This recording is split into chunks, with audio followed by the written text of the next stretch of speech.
F'Misraħ 7 Ġunju fil-Ħamrun għaddej ġmielu x-xogħol fuq proġett ta' tħaddir urban fil-qalba ta' Triq Biżla. L-ispazju li kien jintuża biss bħala parkeġġ issa ser iservi għan ieħor għar-residenti tal-madwar.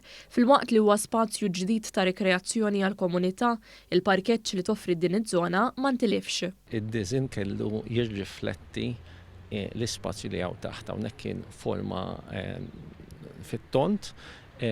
U kellna nirrispettaw l-istess prinċipju biex ma nitilfux il-parkeġġ u anke nżommu l-ekwidistanza mill-binijiet privati li hawnhekk. Waqt żjara fuq il-lan tax-xogħol il-Ministru għall-Ambjent Aron Farrugia spjega li x-xogħlijiet jinsabu fil-ħin u b'kollox l-ispazju se jitħaddar permezz ta' 2500 siġra u arbuxell li 700 minnhom ser ikunu fuq ir-roof garden. Hawnhekk ħataraw issa flimkien ma' dan li din taraw diġà 700 siġra u arbuxell ġdid illi ħajilqgħu lin-nies tal-madwar. Ħajkun ukoll green wall illi jikkumplementa x-xogħlijiet li hawn u wkoll lift illi jista' jagħti mobilità anke dawk illi jixtiequ jżuru dan il-post.